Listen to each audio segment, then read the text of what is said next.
박용진 의원의 의견이고요. 탈락 박용진, 트루먼 쇼 같다. 저 교수님 트루먼 쇼 보셨습니까? 저는 영화는 보지 않았고요. 네. 근데 뭐 내용상으로 보면 이런 얘기인 것 같아요. 박용진 의원이 하는 얘기는 이게 영화 같은 일이 일어나지 않았다 이런 얘기를 하는 거거든요. 그러니까 영화에서는 반전이 있었는데 이제 본인에게는 반전이 없었다는 얘기를 하는 건데 뭐 그럼에도 불구하고 박용진 의원이 이걸 수용하겠다고 얘기를 했고요. 윤석열 정권의 무도함을 막아내기 위해서 또 저지하기 위해서 본인은 민주당과 함께하겠다는 얘기를 했기 때문에 저는 그건 잘한 결정이라고 생각해요.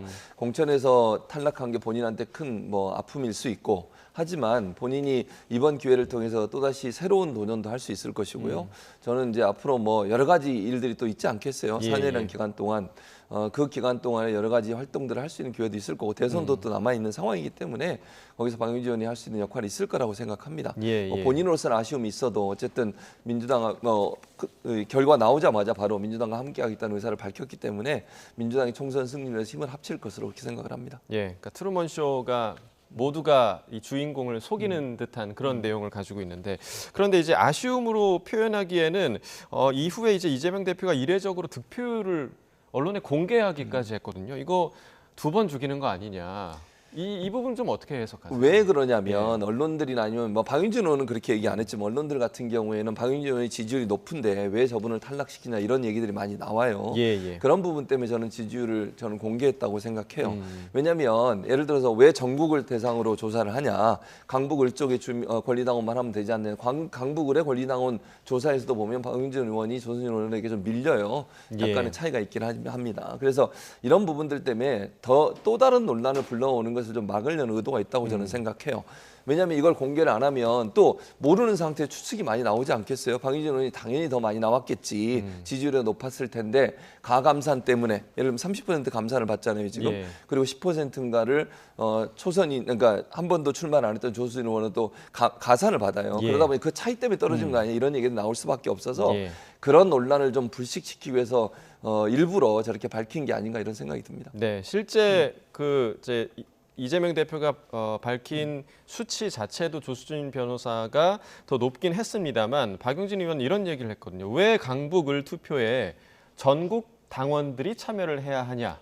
이 부분에 대해서 좀 어떻게 보셨습니까? 과연 이게 원칙적이었느냐에 대한 의문이 여러 군데에서 나타났지만 특히나 이 박용진 의원과 관련돼서 2번의 경선 과정이 정말 원칙이었느냐라고 묻고 싶은 거죠. 왜냐하면 다른 지역도 모두 다 그렇게 했느냐? 그렇지 않습니다. 이 지역만 갑작스럽게 당원 당규에도 있지도 않은 상태에서 전국 권리당원한테 지역구 의원의 경선을 묻는다. 70%나 이것 자체도 사실상 있을 수가 없다. 그러니까 지금까지 어떤 관례상 의문이 드는 것이고요. 중간에 또 한 가지가 있죠. 중간에 예를 들어서 서대문 갑 같은 경우 3명의 후보를 경선시킨다고 했을 때 1명이 문제가 생겼습니다. 그러면 원래대로라면 나머지 2사람을 경선시키면 됩니다. 그런데 차점자를 지금 위로 올렸어요. 그 차점자가 나중에 후보가 됩니다. 만약에 그 원칙이 여기 이 민주당의 원칙이라면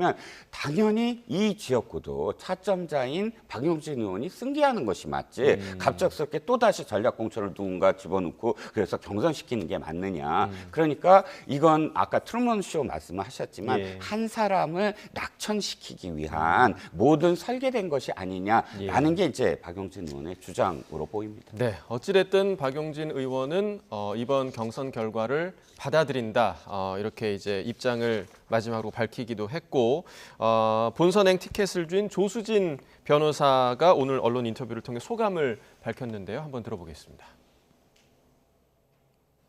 바로 경선을 다시 한다라는 공고가 난 다음에 여기저기서 저한테 조 변호사가 좀 지원을 해주셨으면 좋겠다라고 전화를 주시는 거예요. 그러니까 아마 20몇 명이 지원하셨잖아요. 그래서 아마 뭐 난리가 났었을 겁니다. 근데 여러 분들께서 조변 지금 뭐 가능해? 뭐 가능해? 뭐 이런 식으로 하셨는데 조 변호사 같은 사람이 지금 지원을 해야 지금 뭐 비명이네 친명이네 하는 게 가라앉고 조변은 그냥 개혁 인사 아니냐 인권 변호사 아니냐 정말 적임자다. 지역구에 계신 분들이 이제 섭섭하신 분들도 분명히 지지자분들이 있으세요. 왜냐하면 박용진 의원님 좋아하시고 믿으시고 지역구에 많이 있으시기 때문에 그거를 충분히 말씀을 듣고 그리고 그걸 모두 제가 승계할 수 있는 방향으로 네. 가야 될 것 같습니다.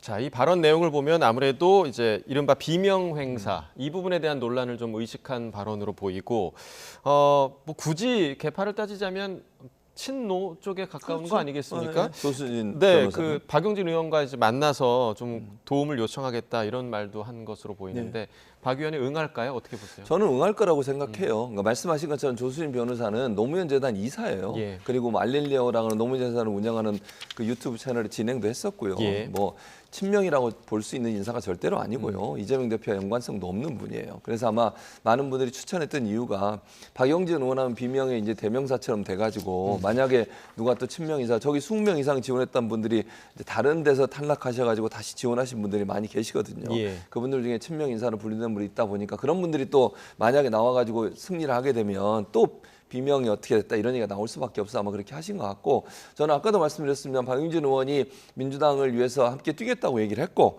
윤석열 정권의 무도함을 대응해서 싸우겠다고 얘기를 했기 때문에 예. 저는 당연히 조수진 변호사를 지지할 거라고 보고 지원할 거라고 봅니다. 그렇게 해야 본인이 또 추후를 모색할 수 있어요. 여기서 만약에 민주당에 뭐 각을 세우고 또는 뭐 선거에 전혀 도움을 안 주고 이러면요.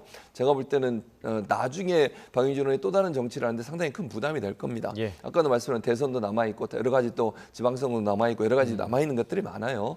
그 과정에서 박용진 의원이 할 수 있는 역할이 저는 있을 거라고 봐요. 예. 그런 점에서 본다고 하면 저는 열심히 도와서 조수진 변호사의 당선을 위해서 뛸 거다 이렇게 예상합니다. 네, 받아들여야 다음을 도모할 수 있다 이렇게 얘기를 해주셨고 또 이제 노무현 전 대통령 비하 발언으로 논란을 빚었던 양문석 후보 사실 이 대표가 이제 관련 질문에 따로 답을 하지는 않았는데 이 논란 좀 어떻게 정리될 거라고 전망하십니까? 아마 그대로 강행할 것 같아요. 예. 이재명 대표도 더 이상의 어떤 질문을 받지 않겠다라는 그런 태도를 기자들 앞에서 예. 보였고 예.